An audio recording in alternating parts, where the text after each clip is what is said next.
Hello class, and welcome to today's lecture on the Ottoman Decline. There are three main factors that led to the eventual downfall of the Ottoman Empire. Firstly, there were military issues. Secondly, there were some economic and trade issues that had developed. And lastly, there was political issues that really weakened the infrastructure of the Ottomans. On the military side of things, the Ottomans eventually reached limits of imperial expansion, and they suffered many major territorial losses. One of the most important losses was the loss of Egypt. They also lagged behind in military weapons, strategy, tactics, and training, while most European countries had advanced much further than they had. Lastly, the Janissaries gained military power and started to neglect the military training that they had received, and they didn't adapt the new military technology.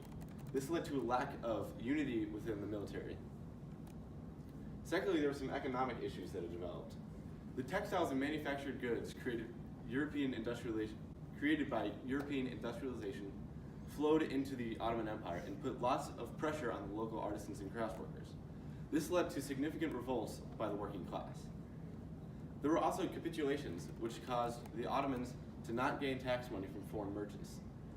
This led to the foreign merchants outcompeting the local merchants and artisans.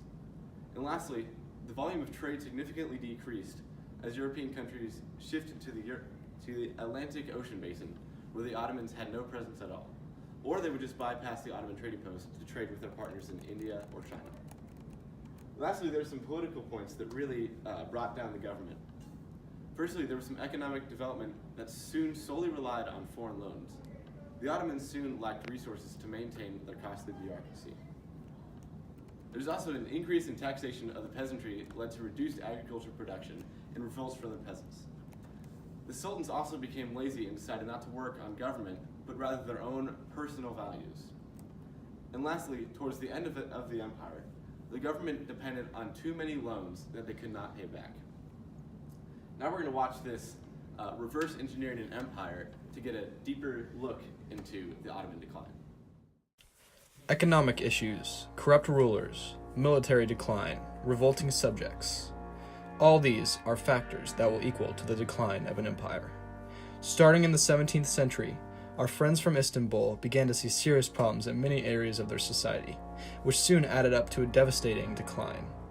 In this piece, we will dive into what happened to bring down the prosperous empire so quickly, bringing them from one of the largest empires in Eurasia to a grumbling empire at the hands of European powers. This is Reverse Engineering an Empire, the Ottomans.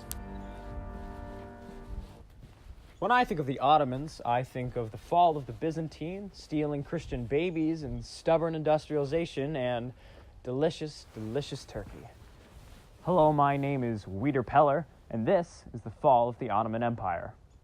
The Ottoman people were hard to accept change. They rejected all European ideas and influences until the Tanzimat reform, which introduced things such as roads, telegraphs, and the mailman. This didn't sit well with most people who rejected things such as the factory system, which caused them to have a complete reliance on European imports for their economy. They also had weaker armies due to poor leadership because of rebellious people.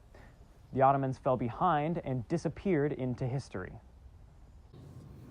There certainly were many benefits to industrializing in the Ottoman Empire.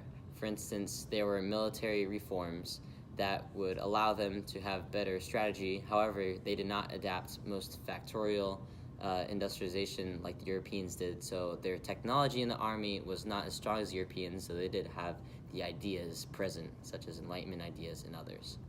In addition, they also were able to advance themselves in medical technology, especially since they were getting a lot of resources from the Europeans who were industrializing more. In Europe, industry caused many families to be separated because of the long working hours. Sometimes they worked 16 to 17 hours a day.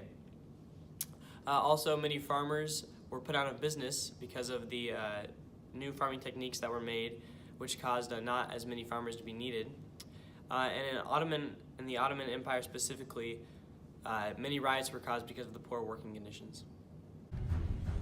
The era of industrialization hit the European regions, and from this came many different economic benefits, or liabilities, from the industrialization, especially in the Ottoman Empire. Whether it was manufactured imports or foreign goods, these factors were either beneficial or detrimental to the empire as a whole. In response to this surge of industrialization, the Ottomans at first ignored this push for industrialization, as they wanted to block out all foreign influences. Soon, they saw serious economic problems, in which the industrialized manufactured goods were the only option for their economy to stay afloat. As the Ottomans fell more and more into decline, the Western European powers gained considerable advantages over the Ottoman Empire, especially in the areas of military and the economy. There were several ways that the Ottoman Empire adapted to these new industrialization ways. For instance, in the Tanzimat era, several people tried to bring Enlightenment thought, especially in the government, and industrialization ways from Europe into the Ottoman Empire. This included the use of European industry ministries, and they also created roads and telegraph lines, which increased their communication, similar to how Britain increased their telegraph lines later in the 18th century and 19th century that allowed them to rule such a large empire. In addition, they were able to create a large postal service which further increased their communication in the empire, which was a benefit of industrialization. However, their implementation wasn't very strong, and especially many Ottomans had a Muslim background and they resisted the change. The Young Turks were determined to keep foreign culture out of the Ottoman Empire because they thought it was going to destroy the empire. So to do this, they were determined to keep their culture the prominent one. One example of this is that they wanted to keep Turkish the prominent language. But this ultimately led to the Ottoman Empire's decline and weakened the army. So the Ottomans got themselves in too big of a hole financially, in terms of the military and politically, that they could eventually just not dig themselves out.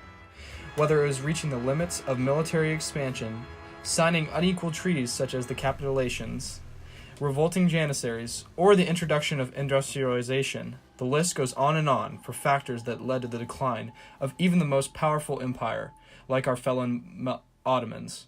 It just shows that the symptoms of decline can get the best of, and reverse engineer, any empire. How about that Weeder Peller?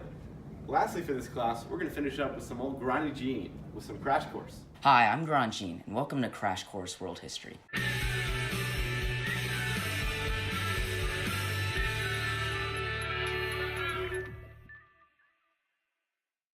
Today we're going to talk about the decline of the Ottoman Empire.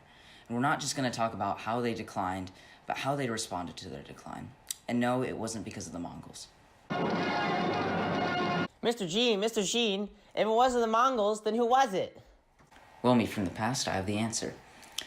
The Ottoman Empire diminished because of a few very important key factors. First of all, they didn't like foreign influence, so they rejected all influence of industrialization from the outside. Their janissary forces also didn't enjoy using European military technology, which was much superior to their own. This resulted in many military defeats from the Russians and the devastating loss of Egypt to Napoleon. Internal problems were prominent as well, as many rulers started to only care about themselves and not the welfare of the empire as a whole. This led to elites creating their own private armies to protect their own interests, and the empire eventually gained a large debt as a result of them importing too many resources from Europe. In short, the Ottomans were falling behind technologically and economically and desperately needed reform. The imperial rule among the Ottoman Empire stirred discontent within the people that eventually led to multiple revolutionary movements all around the empire. New European-style army tactics were not liked by the janissaries, as I mentioned before, and they revolted and killed the new warriors while capturing the Sultan. There was also great opposition and harsh criticism to the Tanzimat movement, as people said it threatened the empire's Islamic foundation. The Young Turks also formed a coup in order to push many reforms in the government to limit the Sultan's power, and they persuaded the ruler to create a new constitution that called for many individual rights they thought they deserved. The basic economic structure of the Ottoman Empire was threatened when different artisans and craft workers rebelled in response to importing less expensive manufactured goods because it hurt their businesses. Mr. Jean, what was the purpose of the Tanzimat movement? Well, younger me, the big reason for this was because it got rid of capitulations, which got more money to foreign merchants. It was also caused by military and political reform and how it gave natural rights similar to French reformers and caused many new law reforms within the government. All right, class, that's all I have for today. Enjoy the rest of your day. Thank you.